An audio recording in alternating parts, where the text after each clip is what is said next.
আল্লাহ রাসূল বলেন, এ মুরব্বী শোনো, আল্লাহ তোমাকে ৭০টা বউ দিবে, তারা হবে তরু তাজা যুবতী বউ। এই ৭০টা বউ যখন আল্লাহ তোমারে দিবে, তুমি করবা কি? বুড়া কান্দার বলে, দেখা ছাড়া উপায় নাই। রাসূল বলে, আল্লাহ তোমাকে বউ দেখার জন্য দিবে? বলে, হুজুর আমার মাথায় খাড়া হয় না, আমি খেলবো কেমনি? খেলবার গেলে মাথা লাগবে, জোরে কথা কর না। যে কোনো সময় মরে যাবি, তারাও আবার খেলবার চায়। আল্লাহ নবী বলে, খাদিজা তাহলে আপনি আমার কাছে কি চাবেন যেইটা আল্লাহ দিবার পারবে না? খাদিজা বলে, হুজুর মনে কষ্ট নেবেন না, আমি আপনার কাছে 3টা জিনিস চাই। জোরে কোন কয়টা? 1 নম্বর চাওয়া হলো, গারে হীরার মধ্যে আপনি সাধনা করেছেন, ওই সাধনা করার সময় আল্লাহ তাআলা কোরআনের 5টা আয়াত আপনার উপর নাজিল করেছে। আপনি কোরআনের 5টা আয়াত পাওয়ার পরে আপনি আর গারে হীরার মধ্যে যান নাই। আপনি গারে হীরা থেকে আসার পরে যেই পাঞ্জাবি পরে কোরআনের আয়াত আল্লাহ আপনার উপর নাজিল করেছে, ওই জুব্বাটা আপনি যত্ন করে রেখে দিয়েছেন। আমি লক্ষ্য করে দেখি মাঝে মধ্যে আপনি জুব্বাটা দেখেন, কিন্তু আর কোনোদিন গায়ে দেন নাই। আমার চাওয়া হলো, আমি যখন মরে যাব, ওই জুব্বাখানা আমার কাফনের কাপড় হিসাবে দিয়া দিবে। আপনি তো হজ করছেন, করেন, আপনি করছেন, হাজি একটাও নেই, আপনি করছেন হজ? ছিল এখানে, চলে গেছে, বাড়িতে গেছে। মাশাআল্লাহ। থাকে পিছনে না থাক, সামনে নাই। আপনার কোন সামনে আছে না? নাই আছে রে ভাই। ও মাশাআল্লাহ, নিয়ত কর, এটা হলো সবচাইতে ভালো নিয়ত। যে হুজুর হাদি না হয় জামো তো, এই জামো তো ইনশাআল্লাহ বলেন, ইনশাআল্লাহ। আজকের মাহফিলের সবাইকে মক্কা মদিনা জিয়ারত করার, হজ করার তৌফিক দেখ। জোরে কোন আমিন। আল্লাহ পারে কি পারে না? আমি শুনেছি আপনাদের তিলকপুরের বাচ্চা হাজি। জোরে কোন কি হাজি? আয় হায় আল্লাহ রে। আচ্ছা, বাচ্চা হাজি কি করছে?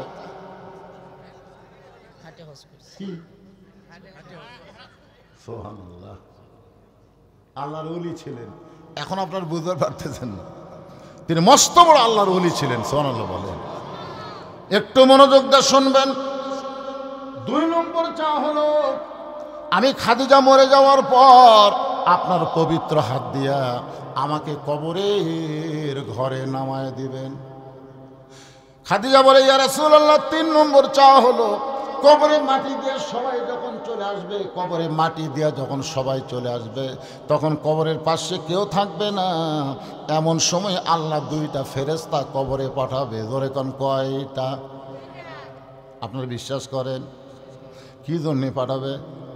ফেরেশতা আসিয়া যখন জিজ্ঞাসা করিবে, দিন কি তোমার মাবুদকে, বা তখন কি বলিবে? সবাই বলেন, ফেরেশতা আসিয়া যখন জিজ্ঞাসা করিবে, দিন কি তোমার মাবুদকে, বা তখন কি বলিবে? সবাই বলেন, আল্লাহ বিনে নাই রে মাবুদ, আল্লাহ বিনে নাই রে মাবুদ। জবানে তাই বলো রে বলো, মুখে আল্লাহ রাসূল সবে বলো। ওগো নবী, আমি খাদিজা মুনকির নাকিরের 3টা প্রশ্নের উত্তর দিবার পারবো না, আমার পক্ষে আপনাকে উত্তর দেওয়া লাগবে। সঙ্গে সঙ্গে নবী খাদিজার কপালে একটা চুমু দিয়ে বললেন, খাদিজা, ওই আল্লাহর শপথ করে বলতেছি, আমার আগে যদি আপনার মৃত্যু হয়, তাহলে আপনার 3টা চাওয়াই আমি পুরা করব ইনশাআল্লাহ। বাজান, আপনারা কি বুঝলেন? রাসূল কি বলতেছে? আমার আগে যদি আপনার মৃত্যু হয়। এ কথা কে কখন মরবে এটা আল্লাহর নবীও, কিন্তু এখন বর্তমানে কিছু নেতারা জানে, খাড়া হওয়ার পারে না, মাজা ধরে খাড়া করা লাগে। তারপরে নেতা কথাও ঠিক মতো করার পারে না, খেলা হবি খেলা হবি, তো চাপা ভাঙবি রে। ধরে কোন কথা ঠিক কি? তোর মাজা চলে না, তুই খেলবি কেমনে? আল্লাহ রাসূল একদিন বলতেছে, আর শায়েখ ও শায়েখাতে লা ইয়াদখুলুল জান্নাহ, বুড়া এবং বুড়িরা কোনোদিন জান্নাতে যাবে না। যেই কইছে বুঝলেন, এক বুড়া সামনে কান্না শুরু করছে। আল্লাহ রাসূল বলে কান্দো কেন? বলে হুজুর আপনি করলেন বুড়ারা জান্নাতে যাবে না, তাহলে আমার খবর কি? আল্লাহ রাসূল বললেন ঠিক আছে কান্দো না, আল্লাহ তোমাকে জান্নাত দিবে। বুড়া সেই খুশি। আল্লাহ রাসূল বললেন আচ্ছা জান্নাত যখন আল্লাহ তোমাকে দিবে তুমি চাবে কি? জান্নাতে যায় তো তোমার চাওয়া লাগবে, তোমার চাহিদা কি? বলে আমার চাহিদা হলো সোনার ইটের বাড়ি। বুড়ার চাহিদা দেখছেন? আল্লাহ রাসূল বললেন ঠিক আছে আল্লাহ তাস্তাহি আনফুসুকুম, আল্লাহ তোমাকে সোনার ইটের বাড়ি দিবে। তারপরে কি চাও? বলে হীরা জহরতের বর্তন চাই, থালা বাটি হীরা জহরতের তাই। আল্লাহ বলেন ঠিক আছে তাই দিবে। রাসূল বললেন তাই দিবে। এরপরে কি চাও? বলে আঙ্গুর ফলের বাগান চাই। আল্লাহ রাসূল বলতেছে কে রে এত ফল থাকতে আঙ্গুর ফল কেন? বলে হুজুর আমার যে দাঁত নাই, আল্লাহ যদি পেয়ারা দেয় সেব দেয় আমি তো চাবাবার পারবো না, খালি চায়ে চায়ে দেখা লাগবে, খাওয়া যাবে না। কিন্তু মাসটা শক্ত আছে হুজুর, আঙ্গুর ফেলা ঠাসি মারলে রস দিয়ে পেট ভরে যাবে।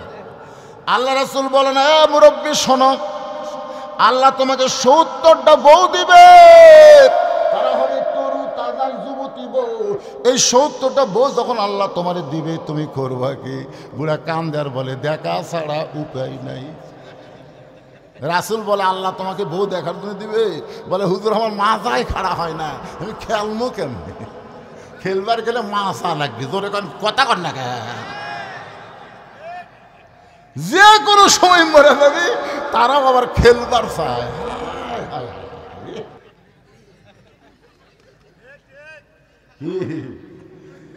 আল্লাহ রাসূল বলে খাদিজা আমার আগে যদি আপনার মৃত্যু হয় তাহলে আপনার 3টা চাওয়াই আমি পুরা করবো ইনশাআল্লাহ। কে কখন মরবে এটা আল্লাহর নবীও জানে না। মা খাদিজা দুনিয়া থেকে বিদায় নিলেন। মা খাদিজা যখন দুনিয়া থেকে বিদায় নিয়েছে এমন সময় আল্লাহর নবী লক্ষ্য করে দেখে খাদিজার পেট থেকে 4টা মেয়ে। ধরে কোন কয় মেয়ে? মা খাদিজার পেট থেকে আল্লাহ রাসূলকে 4টা মেয়ে দিছিলেন। মেয়েগুলোর নাম জানেন? এই নবীর উম্মতেরা নবীর মেয়ে 4টার নাম জানেন? 2-1 জানে, বাদ বাকি চিন্তা করতেছে। পরিমণির নাম জানেন? পরিমণি। মমতাজের নাম জানেন? মাহিয়া মাহির নাম জানেন?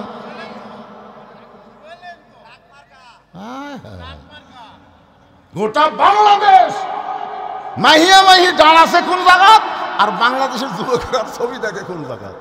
শোনেন শোনেন, নবীর 4টা মেয়ের নাম যদি আপনি সব সময় মুখস্থ রাখতে পারেন আল্লাহর নবী খুশি হবে।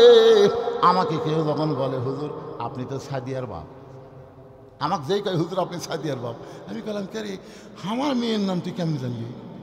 হুজুর আপনার ওয়াজে শুনছি হুজুর। আমি তখন ধরে কয় ভাই চা কাপ চা খা।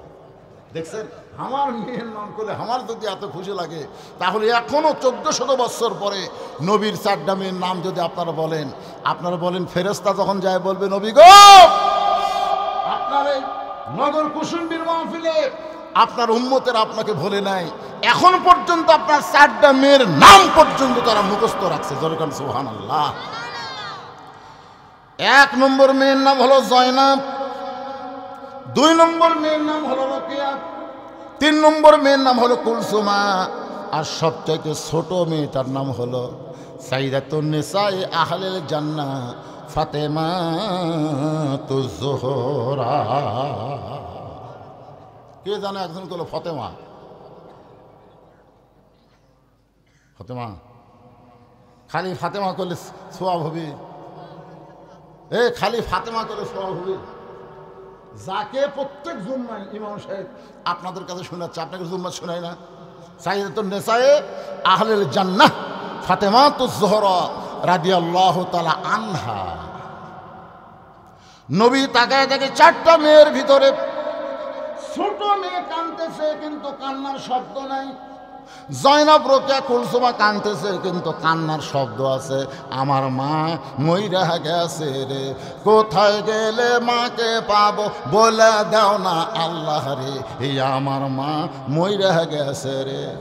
নবী বলেন চুপ চুপ, মইরা গেলে এরকম বিনয় কি করে কান্দা চলবে না? সুবহানাল্লাহ। কোন আর আমাদের গুলা কি কান্দে, আমার বাবা মইরা গেছে রে, মরার আগে খাট দিবার চাছিল, সেই খাট আমাকে দিবি কে, এই আমার বাবা মইরা গেছে রে। বড় ভাই এসে বলতেছে কান্দিস না, যে খাট বাবা দিবার চাইছিল সেই খাট আমি দুমরে, তাও কান্দিস না। তখন বলতেছে আমার বাবা মইরা যাওয়ার পরে বড় ভাই আমার খাট দিবার চাছে, এখন তো সকলে দিবি কে, আমার বাবা মইরা গেছে রে। তখন মেজো ভাই বলতেছে ঠিক আছে ভাই যদি খাট দেয় আমি ল্যাপ তো সব দেবো যা। তখন ওই যায় চোখ মুছতেছে আর বলতেছে মানুষ বুড়া হলে মরবি, কান্দা লাভ আছে, মানুষ যে পাশে ওর আর কান্দা লাভ আছে। মায়ের আখানে চুপ করে শুনতেছে, কিন্তু এই বক্তা আমাদের গুরুভেদ জানলো কি করে দেয়। সারা বছর বাপ মায়ের খোঁজ খবর নাই, মরে গেছে তুই কানবু আর বানবু, তাই না? নবী তাকে তাকে ফাতেমার চোখটা দর দর করে পানি পড়তেছে। আল্লাহ নবী ডাক দিলেন মা ফাতেমা তুমি একটু ঘরের মধ্যে আসো। 4টা মেয়ের মধ্যে নবী একটা মেয়ের নাম ধরে ডাক দিলেন। ফাতেমা যখন ঘরের ভিতরে, আল্লাহ নবী বলতেছে ফাতেমা এভাবে কানতে কানতে দিন ফুরে যাবে মা, তুই কি জানিস মা 3টা কাজ দেরি করতে নাই, তার মধ্যে একটা কাজ হলো মানুষ যখন দুনিয়া থেকে বিদায় নেবে তাকে দাফন করতে দেরি করা যাবে।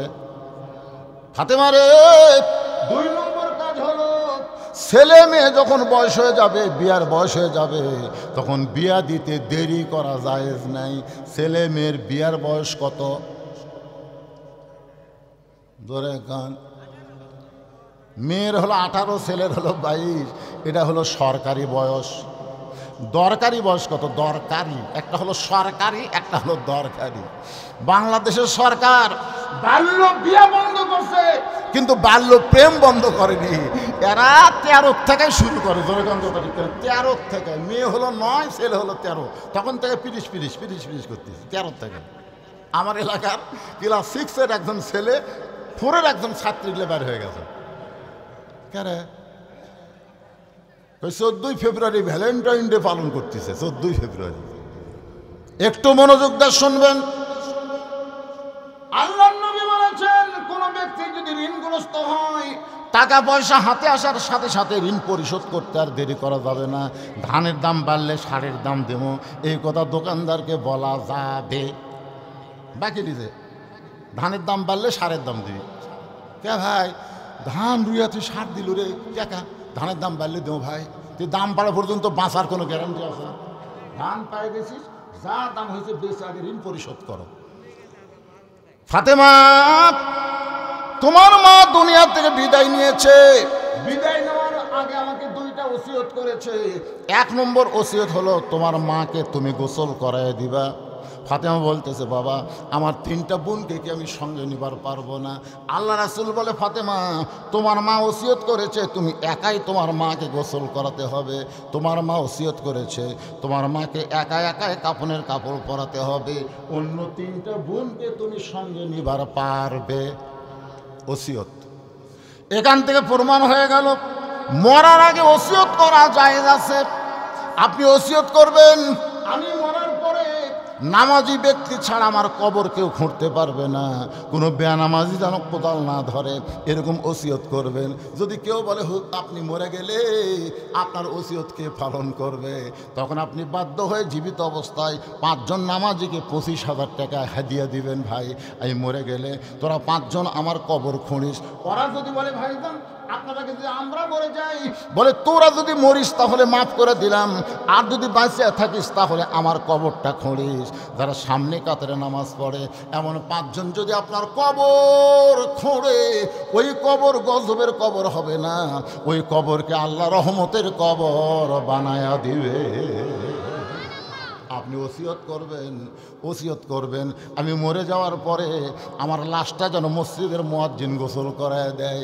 কারণ মসজিদের মুয়াজ্জিন হলো পৃথিবীর সবচাইতে সম্মানিত ব্যক্তি। আল্লাহ নবী বললেন, বেলাল আমার কাছে আসো। হযরত বেলাল যখন নবীর কাছে, নবী বেলালের কাছে দাঁড়িয়ে বলে, বেলাল রে তুই না আমার চাইতে আধ হাত খাটো। বেলাল বলে, হুজুর আপনি হলেন ইমাম, আমি হলাম মুয়াজ্জিন, আমি আপনার চাইতে খাটো হয় ভালো। রাসূল বলে, বেলাল আজকে দুনিয়াতে আমার চাইতে তুই খাটো, কিন্তু হাসরের ময়দানে তুই খাটো হবি না। আমার মাথার উপরে আল্লাহ তোর মাথা তুলবে, শুধু মাথা উঠায় দিবে না, একটা পূর্ণিমার চাঁদ আল্লাহ তোর মাথায় পড়ায় দিবে। এখন আপনারা বলেন মুয়াজ্জিনের দাম কম না বেশি? সেই মুয়াজ্জিনকে আপনি 10,000 টাকা দিয়ে বলবেন, মুয়াজ্জিন সাহেব এইটা কিন্তু আপনাকে হাদিয়া দিলাম, আমি মরে যাওয়ার পরে আমাকে একটু গোসল করায় দেবেন।